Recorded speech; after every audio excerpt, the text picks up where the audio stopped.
They were stranded on the side of a dark highway, their kids crying in the back seat, their father helpless with a broken-down car. I didn't charge them a penny. I towed them for free. I thought that was the end of the story. But just days later, I walked into a place I never imagined. And there he was. The father. And what happened next left me speechless. It was nearly midnight when my phone buzzed with a call. I'd been a tow truck driver long enough to know that late-night calls usually meant trouble. Accidents, breakdowns, people desperate for help. But when I heard the panicked voice on the other end, something inside me tightened. "Please," the man said. "My car broke down. My kids are in the back. We're stuck on Highway 14. I grabbed my jacket and keys, heading out into the cool night. The roads were nearly empty, the silence broken only by the hum of my engine and the occasional gust of wind. As my headlights cut through the darkness, I spotted them. A silver minivan pulled to the side of the road, hazard lights blinking weakly like a cry for help. The scene hit me instantly. A mother clutching her toddler, trying to soothe her cries. A teenage boy holding a flashlight, his face pale with worry. And the father, pacing near the hood, running his hands through his hair. His expression caught somewhere between fear and shame. I parked behind them, the crunch of gravel under my boots breaking the silence. "You called for help?" I asked. The father turned, relief flooding his face. "Yes. Thank God you came." He explained their engine had died after hours of driving. They were miles from home, no mechanics around, no money to spare for an expensive tow. His voice cracked when he said, "Please, I don't know what to do. My kids." I didn't hesitate. "Don't worry. I'll tow you for free. Let's get you all home safe." The father blinked, stunned. "For free? But we can't pay." I said, "Don't worry about it," I interrupted. "Family comes first. I wouldn't leave you stranded." The mother's eyes filled with tears. She whispered, "Thank you," like it was the first kindness they'd been shown in years. As I hooked up the van, the little boy peeked at me, wide-eyed. "Are you a superhero?" he asked quietly. I laughed softly. "No, buddy. Just doing what's right." By the time I dropped them off at their small weathered house, exhaustion tugged at my bones, but seeing the kids safe, seeing the father's trembling handshake, made it worth it. "You don't know what this means to us," he said. His voice was heavy, almost broken. I thought that was the end of it. Just another night on the job. Another family helped. But I was wrong. Because only days later, I would see that same father again. In a place that would flip my world upside down. 3 days passed. Life returned to its usual rhythm.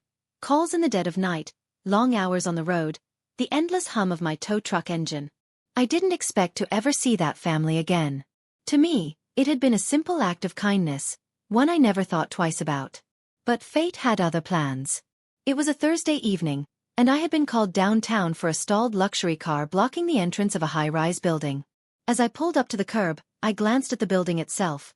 Glass walls stretching into the sky, spotless marble steps, and a line of expensive cars in the valet. This wasn't the kind of place I usually hung around. I jumped out, preparing to do my job, when the sliding glass doors opened. Out stepped a man in a crisp black suit, polished shoes, and an aura that screamed power. His eyes scanned the street with a calm, commanding presence. And then my heart nearly stopped. It was him. The same father I had towed home for free. Only now, he didn't look like a desperate man with grease-stained hands and tired eyes. He looked like someone important. Someone untouchable. For a second, I thought I must be mistaken. But no, the sharp jawline, the same tired eyes, now sharpened with confidence. It was him. My hands froze on the tow chains. What was he doing here? This wasn't some repair shop or run-down neighborhood. This was the corporate heart of the city. Before I could process it, a group of men in tailored suits approached him. They didn't greet him like a stranger. They treated him with respect, nodding, shaking his hand, almost bowing their heads. One of them whispered something, and the father gave a short, commanding reply. He wasn't just a guest here. He was someone in charge. I stood rooted to the spot, my brain spinning. Had I rescued a struggling father? Or someone hiding a double life? And then, as if sensing my presence, his eyes landed on me. Recognition flashed instantly.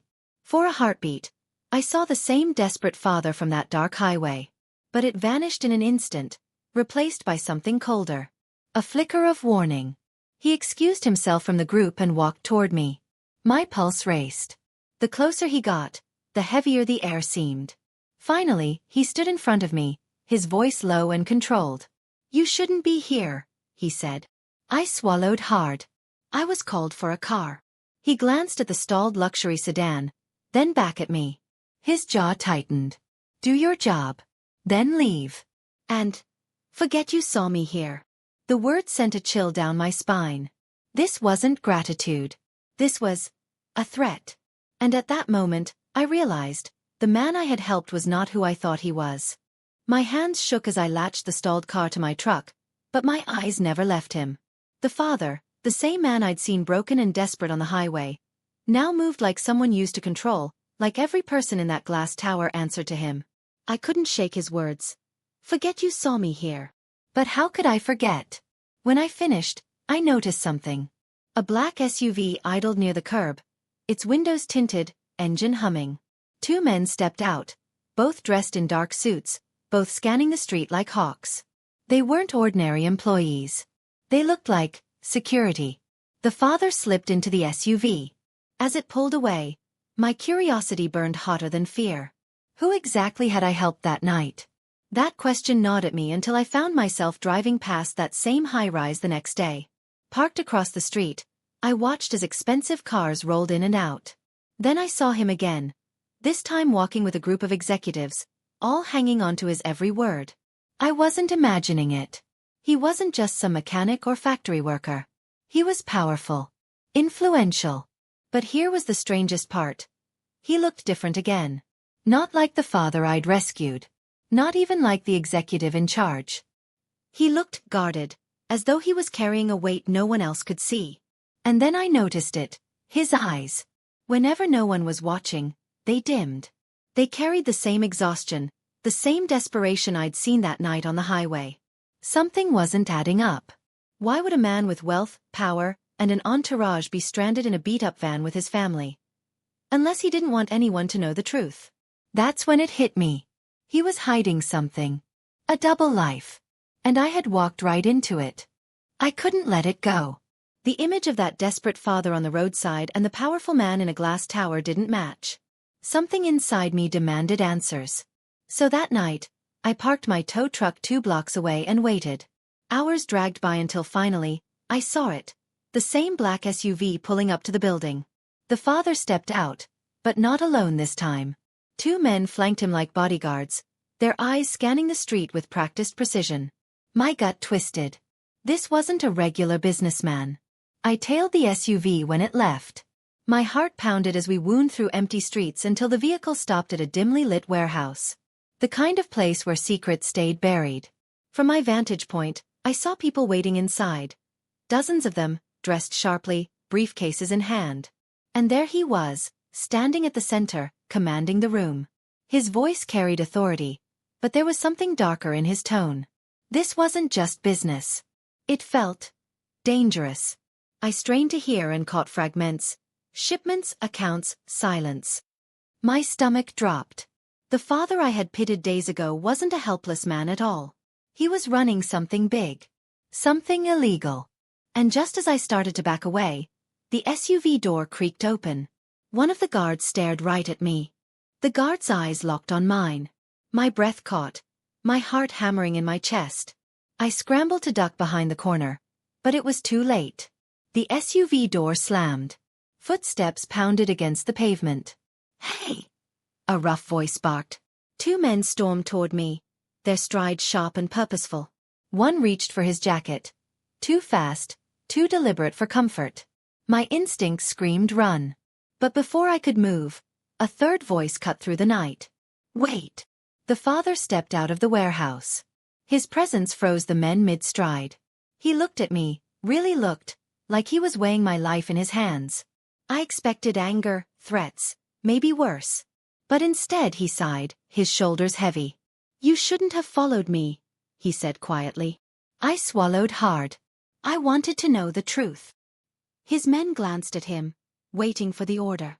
All it would take was one nod, and I'd disappear into the shadows forever. But instead, he waved them back. Leave him. The guards hesitated. Sir. I said leave him. His tone was sharp, commanding.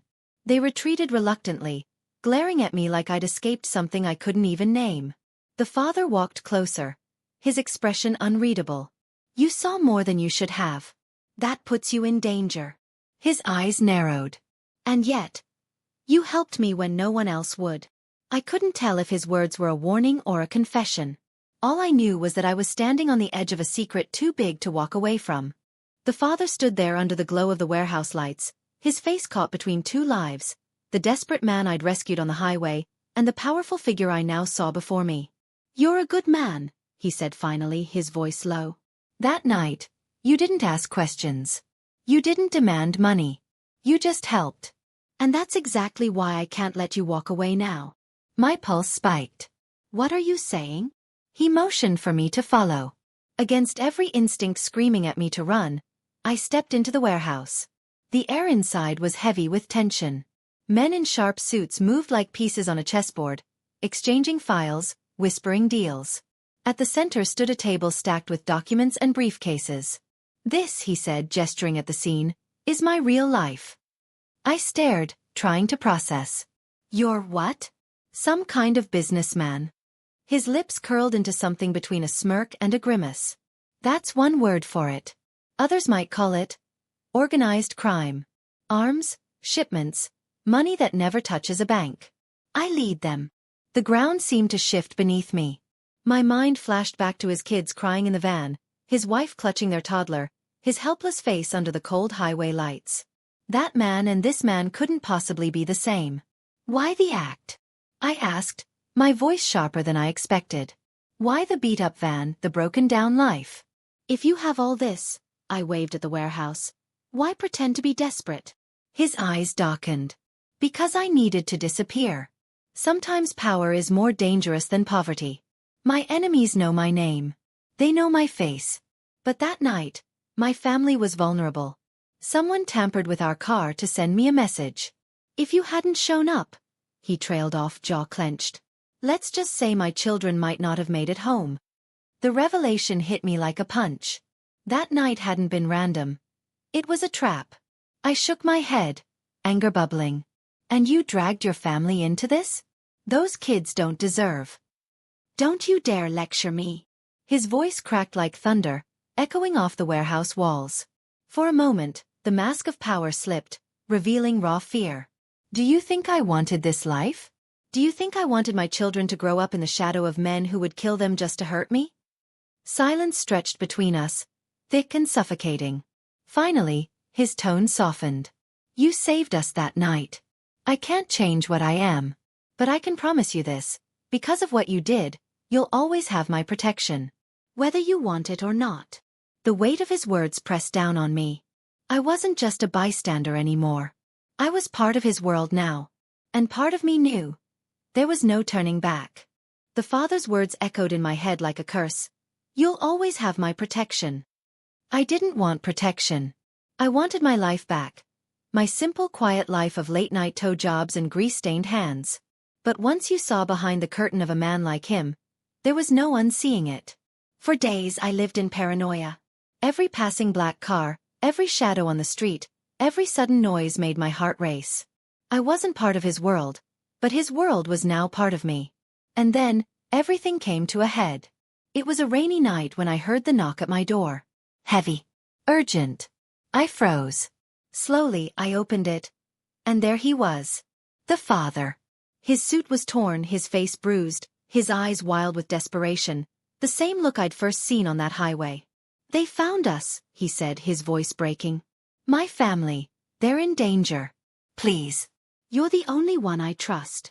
The irony wasn't lost on me. Me? The tow truck driver? But the tremor in his voice was real. The man who had commanded a room full of criminals now looked like nothing more than a father terrified for his children. Against every instinct, I grabbed my keys. Minutes later, we were racing through back streets, rain pounding on the windshield. He guided me to a safe house on the edge of town, a decrepit building, abandoned except for the sound of children's sobs inside. His wife clutched the kids, her eyes wide with terror. When they saw me, the little boy whispered the same words he had that night. "Are you a superhero?" Something inside me cracked. I wasn't a hero. I was just a man who had been in the wrong place at the wrong time.